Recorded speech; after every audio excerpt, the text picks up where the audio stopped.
Well, thanks for coming up tonight, Paul, and giving up your time to tell us about yourself and your family. Where do we start, Paul? Gosh, well, we could start in the woods if you like. You know, I've still got a connection with the woods because I work up there every Friday for the RSPB. It's nice to have a connection. I feel that it's a very special area.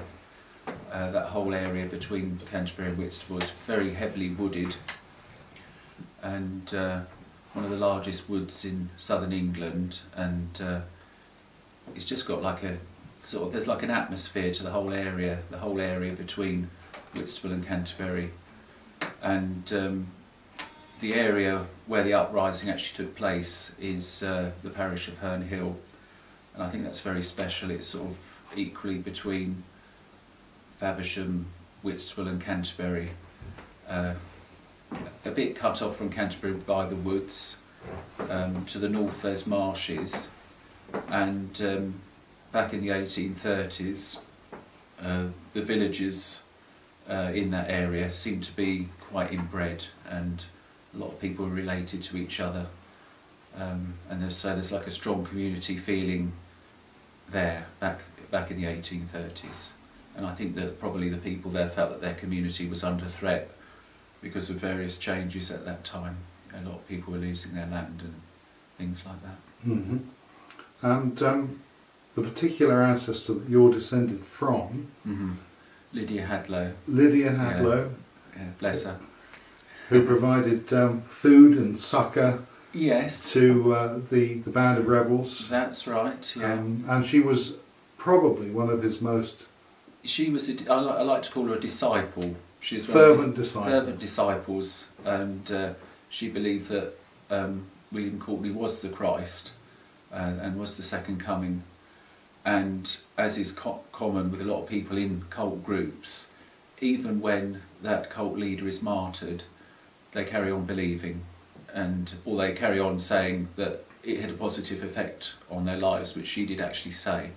She said, "He has strengthened my faith," or words to that effect, you know. And she had 11 children. Her husband was John Hadlow. He was one of the ones that went into the battle, as did one of her sons, I believe. She was really largely responsible for getting the local peasants, if you like, to believe in Courtenay's claims. Having been a Sunday school teacher, she probably had some standing in the community, and perhaps was even felt to be a little closer to God by them. And so she was blamed when the whole thing came before the courts after the 1838 rising. She was dragged before the courts, and she was sort of like blamed for her part in this, you know.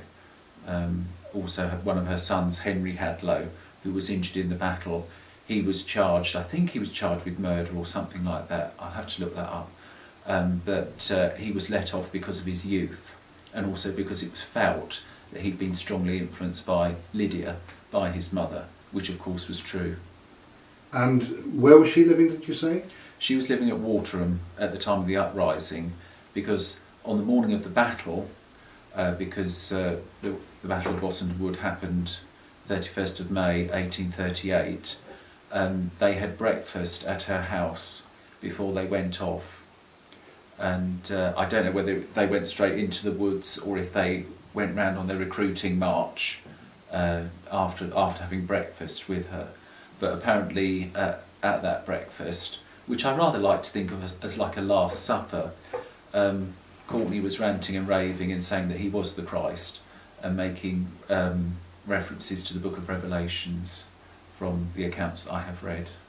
Children? Well, I have read this, that she said, "Be quiet, the Saviour is sleeping. We don't want to wake the Saviour," which is just nice. And I've also, I must sort of like look up the source, but I've heard another thing that he used to pack his pistols full of like gunpowder and other stuff, and they used to believe that he could shoot the stars out of the sky. So that's another thing that I I think sounds great, really, doesn't it? You know, that they were so credulous. Right. Yeah. Shoot. After the battle, Lydia moved out of Herne Hill parish and into Bolton, and it was like a new beginning, and she had another child, but she was still looking back to the past because she named that last child of hers William Wills, which was her brother's name. He was William Wills. This child was William Wills Hadlow, and so she named her last child after her brother, who had been deported because of his part in the battle. And that William Wills is my great-great-grandfather. So. Well, the fascinating thing about the uprising, the 1838 rising, is how little known it is. I mean, I went to school in Whitstable with people with surnames such as Miles, Foreman, Fode and Hadlow, and I didn't know about this uprising. I'd heard of something called the Battle of Borstal Hill, which may have been a sort of, obviously was like a sort of corruption of, you know, or misinterpretation of the Battle of Bossenden Wood. And I thought, oh, I wonder what this Battle of Borstal Hill is. I've never heard of that. But obviously they were referring to the Battle of Bossenden Wood. And growing up, that was the only fragment of information that I'd ever heard about it. You know, it was just unknown, and has become a lot better known in recent years. But it's possible today to find people who've lived in the area all their lives, possibly related to the rebels, who don't know about this. You know. And your father never said anything? Never said a word about it, you know. Probably didn't even know about it, you know.